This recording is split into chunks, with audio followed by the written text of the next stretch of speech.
Hall of Fame. Yeah.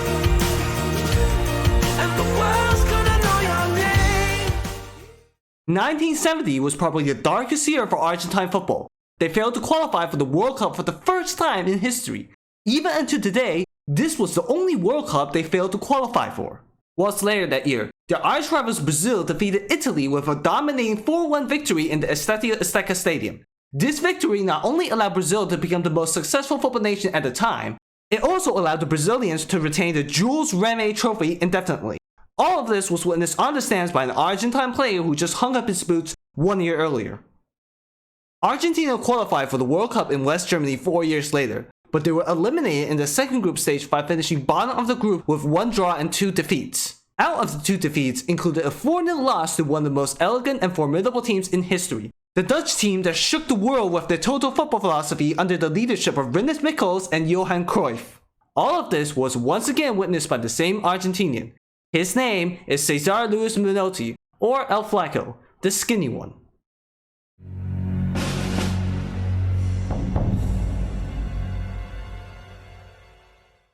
Cesar Luis Menotti was born on the 22nd of October 1938. As a player, he played as a center forward and began his career at Rosario Central. He then played for clubs Racing Club, Boca Juniors, New York Generals, Santos Football Club before retiring at Club Atlético Juventus in 1970.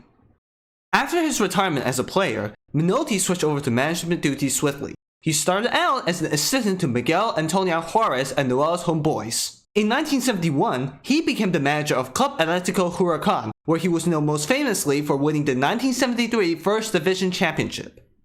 After Argentina's disappointing World Cup exit in 1974, it was apparent that a major change was needed to take place for the next World Cup on home soil 4 years later. Eventually, the newly elected president of the Argentine Football Association, David Bracuto, gave Luis Menotti the job, marking the beginning of the Luis Menotti era. Menotti gained great insight from watching the great Brazilian team in the 1970 World Cup. The team included many greats such as Pelé, Jairzinho, Gerson, and Carlos Alberto. They played beautiful attacking football that allowed them to be considered as the greatest national team of all time. Menotti firmly held the belief that the ability to play elegant football doesn't conflict with producing results.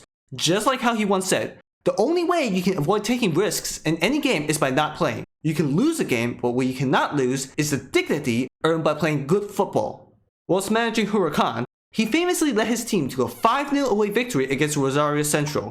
His team played such brilliant football that even the opposing fans couldn't help to applaud his players. After taking over the national team, he took swift action to implement his philosophy into his team and country.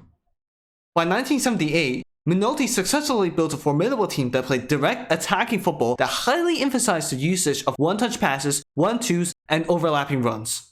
They will always adopt such a play style to dominate the opponent no matter who they are, whether it's the Italian team under the influence of the Zona Mista philosophy or the Dutch team under the influence of the total football philosophy. It was clear that Menotti wanted his team to win through showsmanship, not gamesmanship.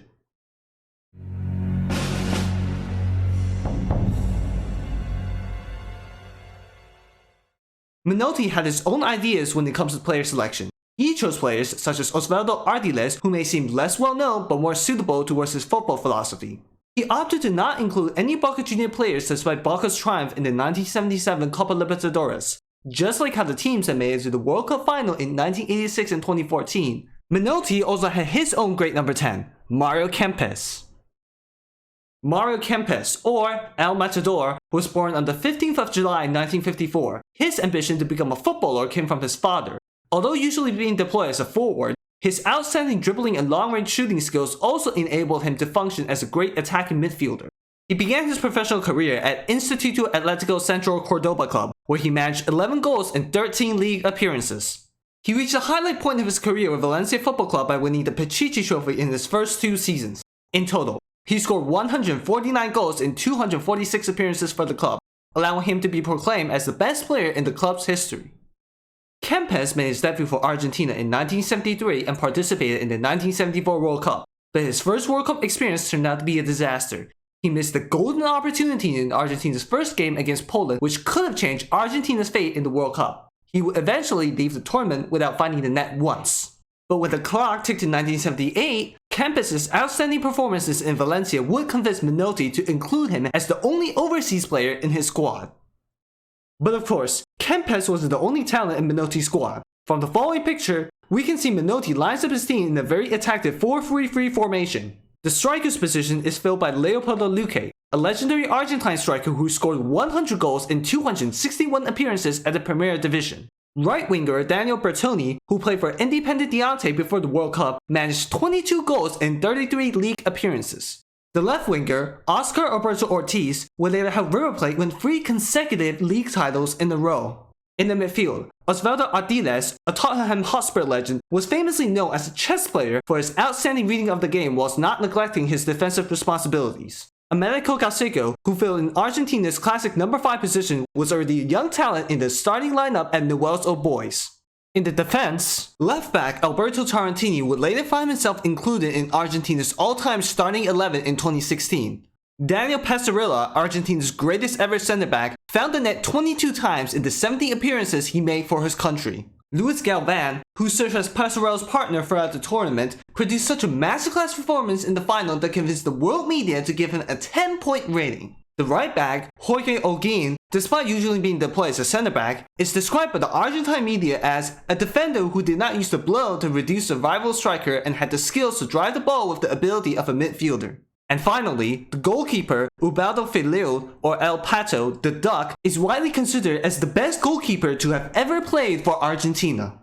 As a matter of fact, Menotti was so confident with his squadron that he chose to overlook his country's biggest young talent, Diego Maradona, whom he deemed as too inexperienced.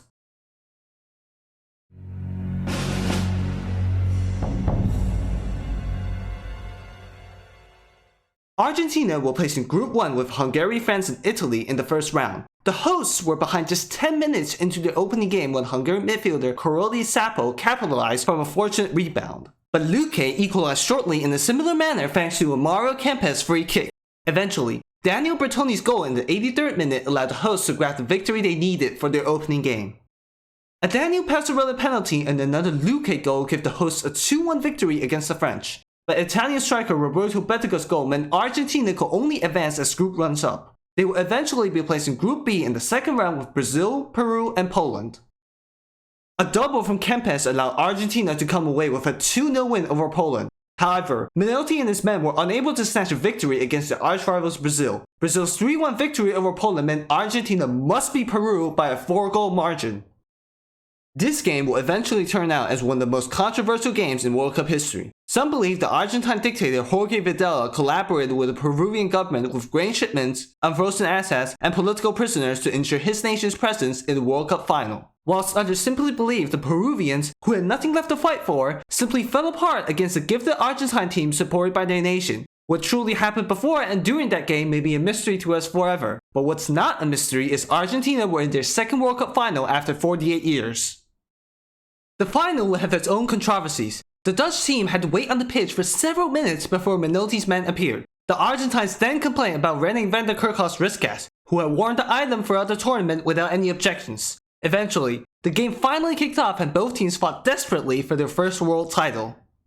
Kempes gave his country the lead with a sliding shot in the 38th minute. Both teams continued to create chances, but both keepers produced admirable saves to keep the game close. The Dutch were able to equalize in the 82nd minute with a Dick Nanninga header. In the final minutes, Rezenbrink had the golden opportunity to put Argentina into total misery, but the post came to the host's rescue, bringing a World Cup final to extra time for the third time since 1934 and 1966.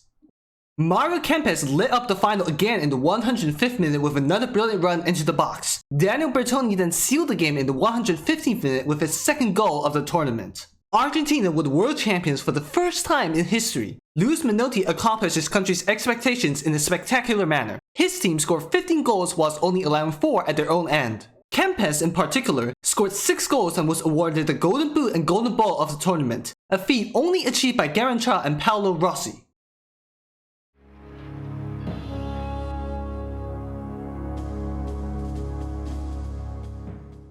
After his victory on home soil in 1978, Menotti proceeded to help Argentina win the 1979 Under-20 World Cup in Japan. When the clock ticked to 1982, Menotti traveled to Spain with 11 players of the 1978 winning squad. Menotti insisted on starting the same defensive lineup in the previous World Cup throughout the tournament. However, Argentina's performance was disappointing as they were eliminated in the second group stage after losing out to Italy and Brazil.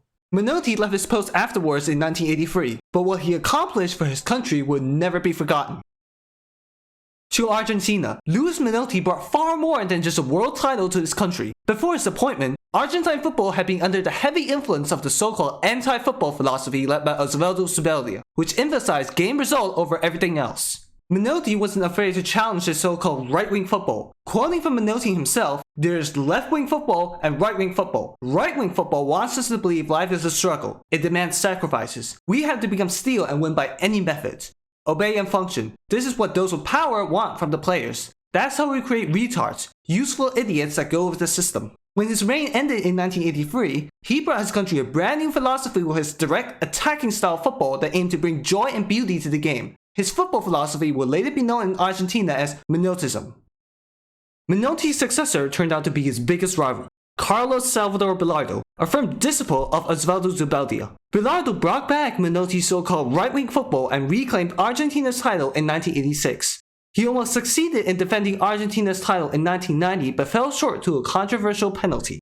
Bilardo left his post after Italian 90. As of today, no Argentine manager managed to achieve what Menotti or Bilardo did during their respective eras.